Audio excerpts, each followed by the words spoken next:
Okay, you the boss, boss. I'm the boss. Yeah, I got it. I'm the boss. Okay, great, I heard you. Hello, friends, and welcome back to ReddX, your source for the freshest daily Reddit content. Anywhere on the internet, promise, swearsies, it's just a fact. And it's totally science. Go ahead and look it up. Happy April Fool's Day, one and all. I thought about doing a little something like, hey, we're a gaming channel now, because I got my other gaming channel and like a bunch of footage just sitting there waiting to be promoted, but I decided against that because I respect your intelligence. I don't want to play pranks on the people that help me live my dreams, so I just appreciate you being here. Maybe next year we'll do a little April Fool's-y prank, probably the prank that I just mentioned, so if you remember, then props to you, and if not, then, well, I'll be prepared to lose some subscribers over it, I guess.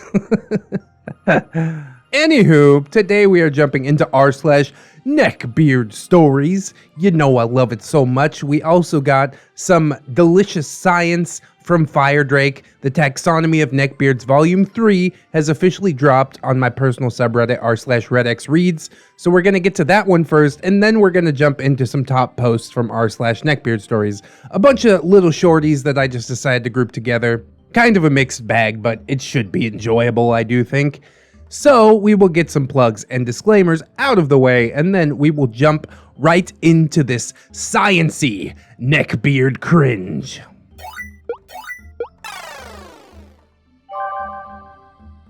A Taxonomy of Neckbeards, Defining the Species, Volume 3, by the one and only Patron Firedrake.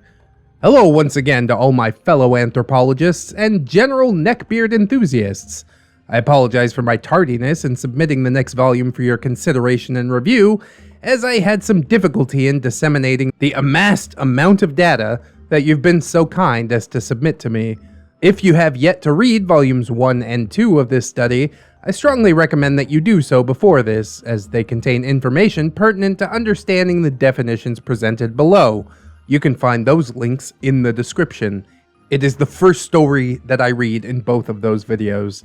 Special thanks to ReddX for putting these penned works to narration so that this knowledge can be spread to as many interested parties as possible. Oh, my pleasure, my friend. Once again, I do apologize for any formatting or grammatical errors, as my hand is still healing, so keyboards have become a difficult obstacle to surmount. Well, that's dedication, I'll tell you what, science don't stop for nobody. I appreciate you powering through. To begin, with more accounts and information at our disposal, it has become necessary to review some aforementioned Beardicus subspecies, for with new discoveries come new theories, and thus new methods of defining these amazing creatures. That is true, science is always evolving. So we have the Beardicus appropriati redefined. The definition proposed in Volume 1 used the example of Japanese culture, but it's important to note that no culture or subculture can be excluded from the possibility of appropriati appropriation. New accounts have arisen of beards immersing themselves and gatekeeping a whole host of different cultures, subcultures, and genres, nearly always using the stereotypes poorly associated with them.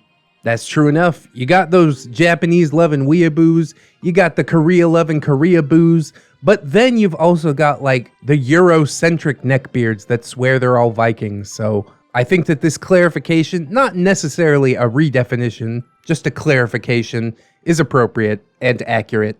Oh, before we get into the new definitions, I would like to remind people that this is all parody, okay? We're not trying to hurt feelings or push anybody away from different groups. All neckbeards should have a chance at redemption in most cases, as it says on my disclaimer. We're just out here to have a laugh, do a little bit of science. Ain't nothing wrong with that. And with that said, let us jump into our newest subspecies, the Beardicus coactor. This beard subtype is a close relative of the Beardicus appropriati, in that they find and obsess over a given genre or subject to the point of absolute absurdity. The subspecies has developed an instinctual compulsion to collect or hoard that is so powerful that it can begin shortly before adolescence. The object of this compulsion can vary widely. Some select a toy that elicits nostalgia from their youth, while others may choose trading cards or dolls, which beardist linguists have discovered have several different translations such as action figures, collectibles, figurines, etc. But they're dolls, really. Whatever they choose, Coactorum will zealously hoard these items to the exclusion of all else, decorating their dens or nests in the manner that some animals like the bowerbird will, in an effort to attract a mate or gain approval or admiration from fellow beards. Coactorum are relatively harmless in the wild, unless the observer belongs to or has clothing or belongings that are a part of the beard's chosen obsession. It is also a poor idea to try and cohabitate with them, as their nesting habits can be intolerable to most humans. Now keep in mind that all beard subgenres can cross into each other, so perhaps you have a beard who enjoys collecting knives. Then you would have a Coactorum gladius, right? We remember this from Volume 2? It's kind of like a pop quiz. The next subspecies we have up to bat is the Beardicus equifractoris. Neckbeards of this subspecies are a testament to the amazing adaptability that Beardici have to become specialized subtypes when introduced to specific stimuli. For this particular subspecies, that stimulus comes in the form of worship to a pantheon of gods and goddesses, which in Beardish is known as MLP.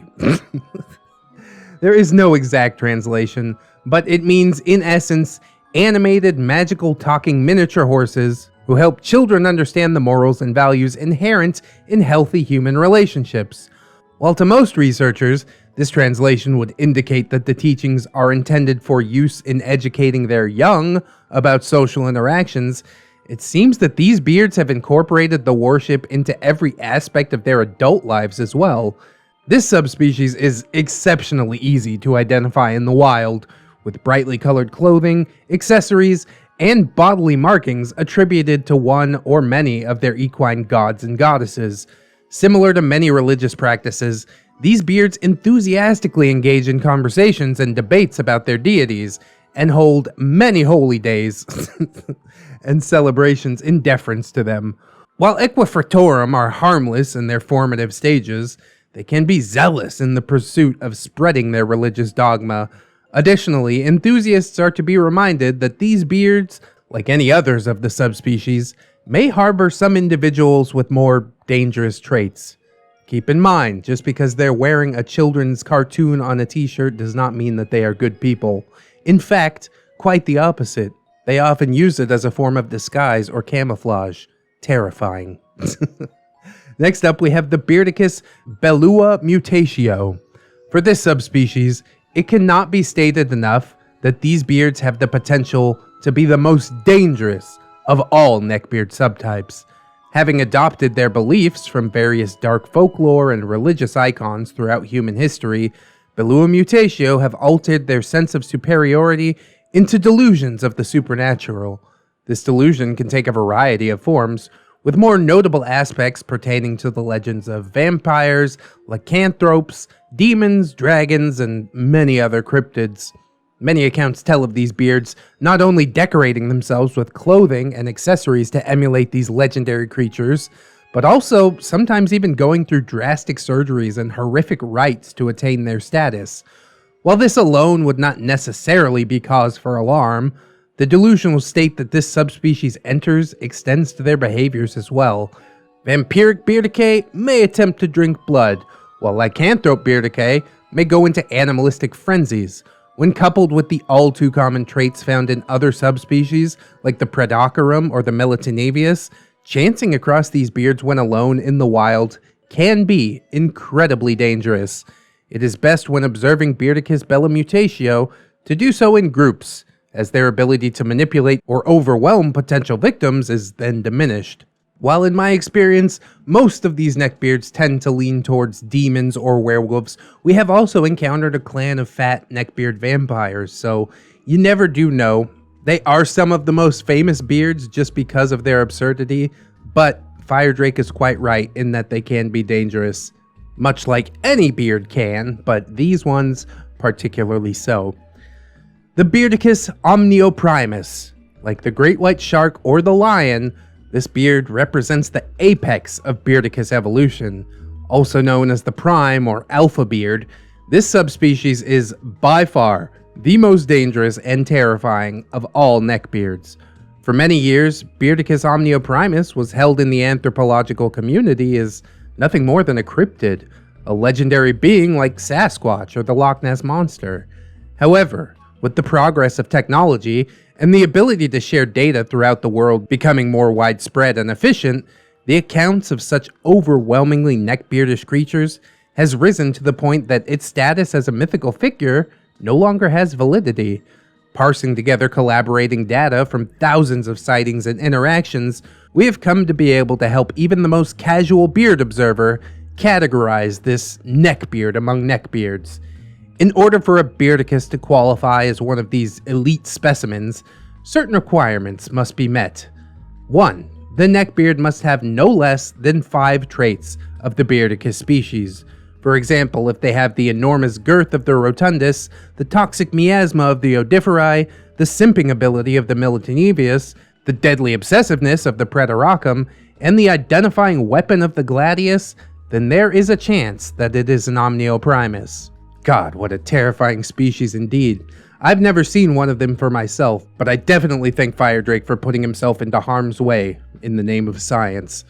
2. The neckbeard must possess either a massive sense of superiority or the belief that he is the master of at least one area of knowledge or craft, i.e. traits belonging to either Idioticus or Ineptilus. 3. The neckbeard must have at least one outwardly identifying feature iconic of the neckbeard species. Examples include sandals or crocs with socks. A trench coat may also be a military coat or a leather duster. Thank God they haven't gotten to pea coats yet. A fedora, bowlers, trilbies, top hats, or a helmet, replica or authentic, representative of any culture prior to the 16th century, fingerless gloves, or, of course, a beard, extending from approximately the top of the collarbone to the lower chin. Having met these requirements, the Beardicus being observed is very likely a member of the Omnioprimus subspecies. Keep in mind that this description only applies to males of the neckbeard species. We're currently working on compiling data of the females, legbeards, to accurately define them for Omnioprimus status. We're continuing our mission as diligent researchers to organize and review the data that we've been receiving. It is our hope that more of these spectacular subspecies will be found and added to the taxonomy. A special thanks to YouTube anthropologist Lumen Nivius for their data on the Beardicus coactor. Volume 4 is currently in processing. Farewell for now. Goodness, friends, the confirmation of Beardicus omnioprimus that's just such a scientific breakthrough. And although it does terrify me, the researcher inside me has to be at least a little bit excited. I do hope that I never encounter one. I hope that nobody I know ever encounters one, but they are out there, and you need to be extremely aware. Absolutely groundbreaking stuff we have here. The Equifertoris is actually an interesting one as well. Some of them actually do believe themselves to be unicorns, which might cross over into the Bellua mutatio. We've also got beards out there that adopt what is known as a fursona, and while they fully acknowledge that they aren't actually animals, it seems to become a rather big part of their personality, which I find extremely interesting. I'm sure Firedrake and I will discuss it a bit further in Discord, and perhaps you will see that published in Volume 4. Regarding the classification of legbeard omnioprimus, legbeards are just so much harder to find. They are a lot rarer in the wild. Perhaps due to more self-reflection, perhaps due to social pressures. We really can't say at this point, but know that research is ongoing, and I thank Firedrake for joining the front lines with me. If you have anything to add, go on, hop in the Discord, and join our discussions. With that said, let's see if we can apply some of these subspecies to the beards in our next stories. My teacher is an incel neckbeard. Uh-oh. Multi-classing. Oh, do I have a story for you. So I just started my sophomore year, and my school hired a ton of new teachers. One of those new teachers is Mr. A. Mr. A is a tall, slightly chunky white male with glasses and absolutely the most glorious neckbeard of all time. I have his class first period, so lucky me, I get to see him every other day. On the first day of school, he shows up to school in a fedora with steampunk decor on the side, like gears and shit. Are we just gonna let him have steampunk? Man. I was so shocked. I could not believe I was looking at a real human being. He then proceeds to take off his hat and walk to the front of the classroom with his chin up in the air and his hands behind his back, like a true gentleman. He introduces himself as Sire A. And I almost peed my pants from laughing so much. Not Lord, not Duke. We're going with Sire. Okay, you the boss. A couple of weeks later, we have Spirit Week for homecoming. The first day was Decades Day, and my dude shows up in like a whole steampunk outfit. Steampunk is cool, but this definitely wasn't. He had on a long blazer and a top hat and everything, and by now I knew that he was the biggest neckbeard that I, personally, have ever seen. The next couple of weeks, nothing too out there happens. He's just really creepy, especially to all the girls, and he's always the one that calls me out if my skirt is too short. Just weird stuff like that. He constantly uses incel terminology like Chad or Stacy, which is why I think he's definitely an incel. Alright. But yeah, nothing too crazy happens until one day. His school computer was getting fixed by IT, so he was using his personal computer. He was showing the class a PowerPoint when his computer crashed, and on the projector, his home screen was displayed for everyone to see. It was an anime girl with her fucking boobs out. At this point, I couldn't hold on to my laughter.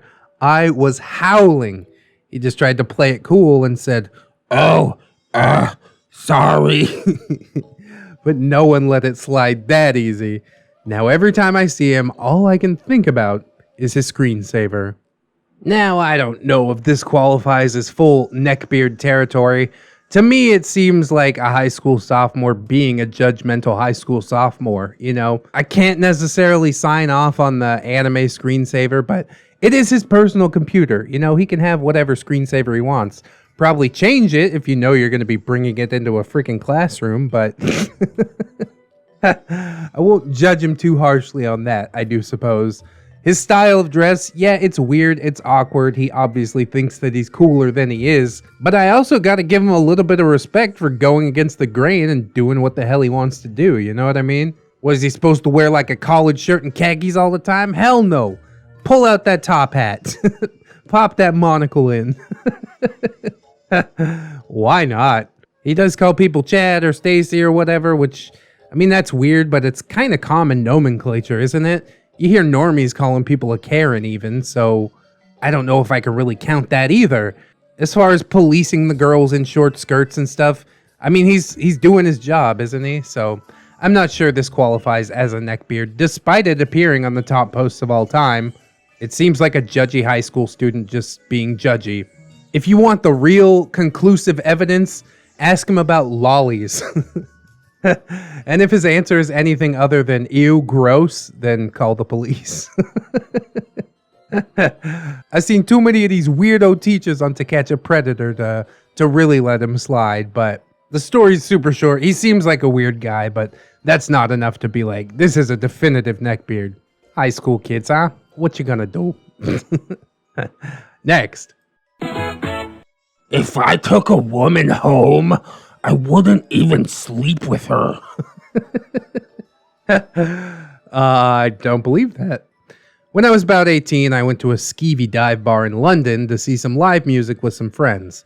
While we were queuing for the ladies' room, a young man wearing a fedora and a long coat corners us and starts talking. I'm OP, my friend is GC, and he is WTF. Why the fedora? That's funny. OP and GC gossiping about a mutual friend. Some along the lines like, oh my god, did you hear? Oh yeah, she's such a slut. Suddenly, out of nowhere, apropos of nothing, WTF says, You know, if I ever took a girl home, I wouldn't even sleep with her. I think I just respect women too much to sleep with them. I just want to know them and worship them and treat them like queens. OP and friend are frozen in disbelief. And then OP pipes up. But what if she wanted to have sex with you? Why would you take her home if you didn't want to have sex with her, Neckbeard? You know, just to get to know her properly. And just lie next to her all night. And we could look in each other's eyes. God. That's good cringe. Friend. But wouldn't that be false pretenses? Like, if she goes home with you, she was probably hoping for sex. Neckbeard. Women never want sex. Not from you. They just pretend to please men, and most men take advantage of that, but not me. Never him. OP. I mean, I understand how you could think that, but if I go home with someone, it's because I want to have sex with them. I'd be really pissed if they just wanted to look at me. Neckbeard. You don't know what you want. You're brainwashed. OP, quite drunk and feeling provocative. I'm pretty sure I want sex. Neckbeard. No, you don't understand. Women need respect and to be treated properly. They need to be worshipped, not used. Worshipped. Respected, yes. Worshipped, absolutely not. OP, so what I want doesn't matter. Neckbeard. You don't know what you want. You're missing out on so much. Like a quality relationship with this beardo. The conversation went on and on until the bathroom freed up, but it was a long time ago and I don't remember the details. Also was drunk. At that time, it was just really bizarre. My friend and I were nerdy, but we weren't aware of the neckbeard stereotype. He was clearly trying to impress us, but we were young and promiscuous, and the idea that someone would refuse sex in favor of some weird fantasy was a complete anathema. What always gets me about neckbeards is how strongly they seem to internalize the message, women deserve respect, while at the same time having no respect for women. And the flip side of the coin is Neckbeard saying, have sex with me. And the woman says no. And then the Neckbeard says, you're a whore. They're just so mixed up inside, man. I don't know what's going on here. I mean, I agree with OP that he probably was trying to impress her, but that ain't the way to go about it, man. What kind of woman, rewind that, what kind of person wants to be just worshipped in a relationship? It's so weird and narcissistic. Like, for a relationship to work, we both gotta be on equal footing. His approach is just so freaking weird, man. He's like, yeah, I'm not a woman, but I know what women want. They just want to be respected and worshipped. And she's like, actually, I just want to have sex. And he's like, nah, you don't.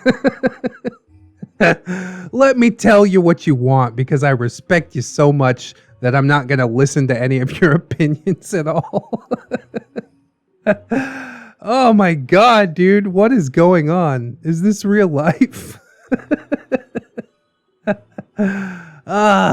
At least it was a mercifully short interaction. You weren't being stalked by a neckbeard through an entire saga like some of our OPs. But even drunk, I don't think I would have the patience for this. I'd be like, you're an idiot. Get away from me, you creepy idiot. Your game is horrible. Like, yeah, I just come down to this bar to tell women that I don't want to have sex with them. How many times has that worked for you? Well, 0. But I'm keeping hope alive. God, dude, that's too ridiculous. Oh boy. Well, I guess that's about all the time that I got today, but I definitely appreciate you guys coming on through. I hope you like, comment, and or subscribe if you did enjoy the episode. Maybe share it around. I hope you also check out the links in the description. There's my Amazon affiliate link. We got Wifey's channel, Mr. and Mrs. ReddX, my personal subreddit, r/ReddXReads, social medias like Twitter and Discord and Facebook. Oh, and how could I almost fake forget my gorgeous, wonderful, beautiful, generous patrons? And I would like to thank all of them. But specifically, ZeroMMX, Lady Nix, Robert Waits, Pope Squid, Rebecca H, Cider Drinker, Tato Ferret, The Last Shinobi, Mark 211, Michael Undead, Aaron W, Mitch, John Hero, Candy Zora, DigiNZ, Fire Drake, hey! Little Lone Wolf, Lone Island, Shara, Marvy the Moth, Miss Monday, Silent Revolver, JM Coon, Leon Embers, TSM Kirby, Redwind, and Synaptic Boomstick. Thank you all so very much for supporting. I cannot thank you enough. I will be sending out patron emails quite shortly. If you can support monetarily, anybody else out there, I mean, I massively appreciate that as well. I thank you in advance. But if you can't right now, don't sweat it too hard, friends. I just appreciate you coming on through, hanging out, and I hope you come on back tomorrow. In order to do so, you need to wash your hands. Keep yourself safe out there. Seriously, seriously. But also take some time out to do something that you personally enjoy. And always remember, friends, that you are loved, you are worthy, and you definitely, definitely deserve it. I will see you in the next one. And until then, bye-bye.